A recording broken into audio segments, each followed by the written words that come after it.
శ్రీమాత్రే నమ. జయ గురు దత్తాత్రేయ నమ. ఈ వీడియోలో మనం కుంభరాశి వారికి మార్చి 1 నుంచి 15 మధ్యలో జరగబోయే ముఖ్యమైనటువంటి పక్ష ఫలితాలు తెలుసుకుందాం. ఈ వారంలో కుంభరాశి వారికి ఒక ప్రధానమైనటువంటి మార్పు, అది శుభ మార్పు లాంటిదే జరిగింది. శుక్రుడు మరి ఈ రాశి వారికి యోగకారకుడు, చతుర్థ భాగ్యాధిపతిగా ధనస్థాన ప్రవేశం అది ఉచ్చస్థితిలోకి రావడం జరిగింది. అందువలన మీ కుటుంబంలో ఒక స్త్రీకి కానీ వ్యక్తిగతంగా మీకు కానీ ఒక హోదా, ఒక గుర్తింపు రావడం జరుగుతుంది. గృహంలో ఒక శుభకార్యం కానీ ఒక దైవ కార్యక్రమం కానీ జరపడానికి అనుకూలంగా నిశ్చయించడం జరుగుతూ ఉంటుంది. అలాగే కుటుంబ శ్రేయస్సు కోరి కొన్ని ముఖ్యమైన నిర్ణయాలు తీసుకుంటారు.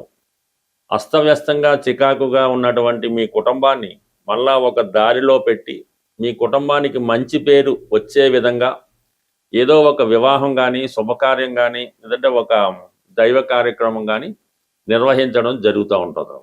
దానివల్ల మీకు దూరంగా ఉన్నటువంటి బంధువులంతా కలుసుకుంటారు. మీరు చేసినటువంటి పనికి అందరూ మెచ్చుకుంటారు. బట్ ఏదైనా 10 మందికి ఉపయోగపడే కార్యక్రమం అది మీ గ్రామానికి కానీ మీ కుటుంబానికి కానీ చేసే విధంగా ఉంది. గతంలో పోగొట్టుకున్నటువంటి మీ యొక్క గుడ్విల్ తిరిగి సంపాదించుకునే ప్రయత్నంలో సక్సెస్ పొందడం జరుగుతూ ఉంటుంది. అలాగే కొత్తగా రాజకీయంలో ప్రవేశించాలనుకున్న వాళ్ళకి, అలాగే కొంతవరకు మీకు ఏదైనా ఒక రాజకీయ పదవి లాంటిది, అది వార్డు కౌన్సిలర్ అవ్వచ్చు, ఏదైనా మీ యొక్క స్థాయిని బట్టి ఒక రాజకీయ పదవి మీకు కానీ మీ కుటుంబానికి కానీ రావడం జరుగుతుంటుంది. ఇది మగవారి కన్నా స్త్రీలకు ఎక్కువ అవకాశం ఉంది ఇటువంటి హోదా రావడానికి. ఇక అది పక్కన పెడితే ఇక రాశి యందు ప్రధానంగా ఈ 15వ తారీఖు వరకు రవిగ్రహ సంచారం ఉంటుంది. రవి జాతకుడిని చాలా ఉత్సాహపరుస్తూ ఉంటాడు, మంచి ఆరోగ్యాన్ని ఇవ్వడం జరుగుతూ ఉంటుంది. కుజుడు కూడా అక్కడ చేరాడు మీకు తృతీయ దశమాధిపతిగా. అంటే కొత్త ఉద్యోగ ప్రయత్నం చేయడానికి ఇది చాలా అనుకూలమైనటువంటి సమయం. అంటే చాలా ఉత్సాహంగా మీలో ఉన్నటువంటి టాలెంట్కి ఏదైనా ఒక రాత పరీక్ష కానీ టాలెంట్ కానీ ఉన్నప్పుడు అది రుజువు చేసుకోవడం జరుగుతూ ఉంటుంది. బట్ ఏదైనా ఒక ఉద్యోగపరంగా మీ బాధ్యతలు పెరుగుతాయి, ఉద్యోగపరంగా ప్రమోషన్ వస్తుంది, హోదా పెరుగుతుంది.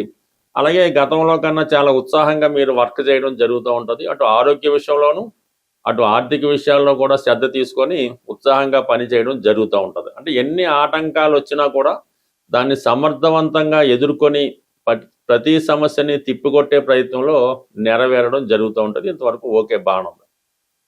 ఇక బుధుడు కూడా అక్కడే ఉన్నాడు, పంచమాధిపతిగా. ప్రస్తుతం వక్రగమనంలో ఉన్నటువంటి బుధుడు ఈ రాశి యందు సంచరించడం వల్ల విద్యార్థులు ప్రధానంగా చదువు విషయంలో ఏమాత్రం అశ్రద్ధ చేయకుండా 1-2 సార్లు గట్టిగా ప్రయత్నం చేయవలసి ఉంటుంది. ఎందుకంటే ఇప్పుడు ఈ బుధుడు వక్రగమనం వల్ల మీకు అన్నీ వచ్చు అని అనుకుంటారు.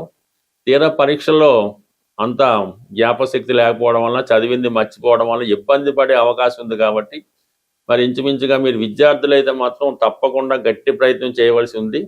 ఓవర్ కాన్ఫిడెన్స్ తగ్గించుకొని మంచిగా చదువుకుంటేనే ఈ సంవత్సరం మీరు అనుకున్న ర్యాంకు సాధించగలరు. తల్లిదండ్రులు మీ మీద పెట్టుకున్నటువంటి కోరికల్ని మీరు అమలు చేయగలరు. అంటే వాళ్ళ యొక్క ఇష్టాన్నో లేదంటే వాళ్ళ యొక్క కోరికనో మీరు నెరవేర్చగలరు. ఏమాత్రం అశ్రద్ధ చేసినా అనుకున్న ర్యాంక్ అన్నది మాత్రం 100% ఫెయిల్ అవ్వడం జరుగుతుంది. విద్యార్థులు తప్పకుండా ఎక్కువ శ్రద్ధ పెట్టవలసి ఉంటుంది. జ్ఞాపక శక్తి పెంపుకునే విధంగా దాన్ని ఎక్కువగా రిపీటెడ్గా చదవడం వల్ల ఆటోమేటిక్గా మీకు జ్ఞాపక శక్తి పెరుగుతూ ఉంటుంది. ఇక ప్రధానంగా గురువు మరి కొంతకాలంగా కన్ఫ్యూజ్ అయినటువంటి పంచమ స్థానంలో వక్రగమనంలో ఉండడం వల్ల ఏ నిర్ణయాన్ని కరెక్ట్గా తీసుకోలేక సతమతమవుతూ ఉంటారు. ఈ మార్చి 11వ తారీఖున ఎప్పుడైతే గురువు రుజుమార్గంలో పట్టాడో తన యొక్క భాగ్య దృష్టి సంపూర్ణంగా కుంభరాశి మీద పడుతూ ఉంటుంది. దానివల్ల మీలో ఉన్నటువంటి చిన్న చిన్న బలహీనతలు ఏవైనా ఉన్నా, చిన్న చిన్న వీక్నెస్ ఉన్నా, ఇవన్నీ కూడా తప్పిపోయి కొత్తగా మళ్ళీ క్రమశిక్షణతో జీవితం ముందుకు తీసుకెళ్లే అవకాశం ఉంటుంది. అందువల్ల మీరు ఏదైనా ఈ కుంభరాశి వారికి నెమ్మదిగా వారి యొక్క సమస్యల నుంచి బయటపడి అటు ఆర్థిక పరంగా ఎదుగుదల కనబడుతూ ఉంటుంది, కుటుంబ పరంగా ఉన్న సమస్యలు సాల్వ్ అవుతాయి, పిల్లల విషయంలో చక్కగా వాళ్ళు ఇంప్రూవ్మెంట్ అవుతారు. నెమ్మది నెమ్మదిగా మీ యొక్క బాధ్యతలు తగ్గుతూ ఉంటాయి.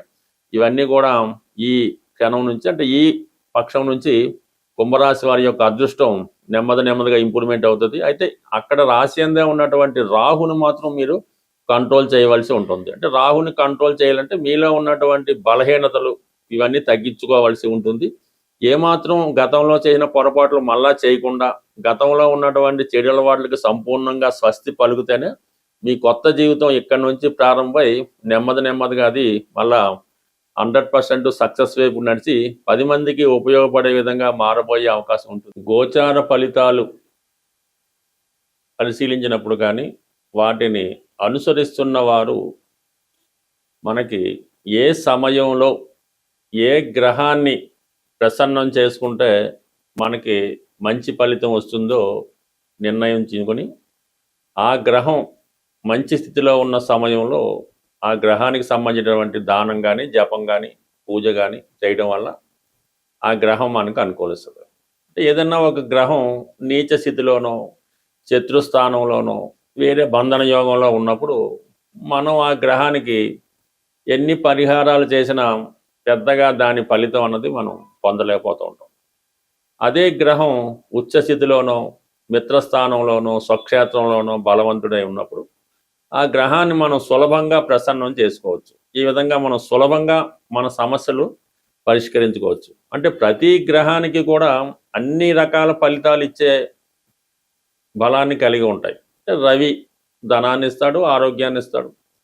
అలాగే ఇప్పుడు ఈ సమయంలో ఈ పక్షంలో మనకి ఏ గ్రహాన్ని మనం ప్రసన్నం చేసుకోవాలంటే శుక్రగ్రహాన్ని, అంటే శుక్రుడు ఈ 15 రోజులు కూడా ఉచ్చస్థితిలో ఉండడం జరుగుతూ ఉంటుంది.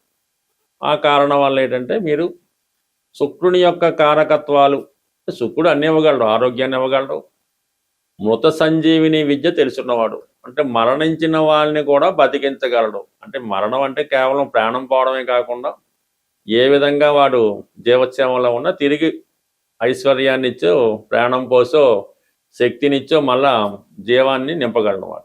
అటువంటి శుక్రుడు మరి ప్రస్తుతం ఉచ్చస్థితిలో ఉండడం వల్ల ఏ రాశివారైనా శుక్రగ్రహ అనుగ్రహం కోసం మరి లక్ష్మీ అమ్మవారిని పూజించడం.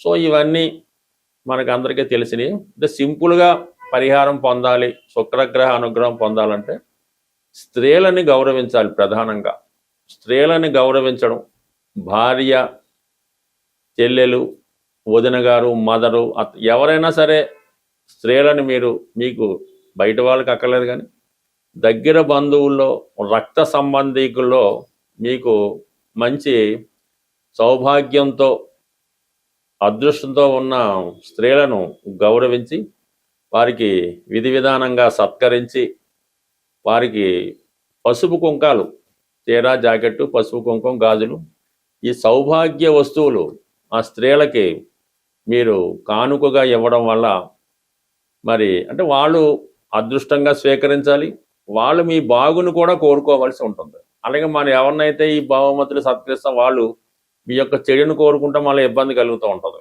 ఈ విధంగా ఎవరైతే మీ యొక్క సత్కారాన్ని సంతోషిస్తారో మిమ్మల్ని బాగుండాలని కోరుకుంటారో అటువంటి వారికి కనీసం 6 లేదంటే కనీసం 2 అయినా సత్కరించడం వల్ల కంప్లీట్గా మీరు శుక్రగ్రహ అనుగ్రహాన్ని సంపూర్ణంగా పొందడం జరుగుతూ ఉంటుంది. కాబట్టి మరి ఈ సమయంలో మీరు అలాగా సత్కరించవచ్చు. లేని పక్షంలో మరి శ్రీ సూక్తం కానీ, కనకదార స్తోత్రం కానీ, లక్ష్మీ స్తోత్రం కానీ పారాయణ చేయొచ్చు. లేదు ఇవన్నీ కుదరదనుకుంటే శుక్రవారం రోజు ఏదైనా అమ్మవారి ఆలయంలో, స్త్రీ దేవత ఆలయంలో ఎరుపు రంగు పుష్పాలు, గులాబీ పువ్వులు కానీ, మందార పువ్వులు కానీ ఒక 6, అలాగే 6 దానిమ్మ పళ్ళు అమ్మవారి ఆలయంలో భక్తులకు సమర్పించడం కానీ మరి అమ్మవారికి సమర్పించడం వల్ల కంప్లీట్గా మీకు ఈ శుక్రగ్రహ అనుగ్రహం వస్తుంది.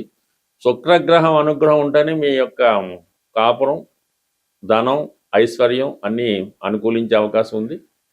స్వస్తి.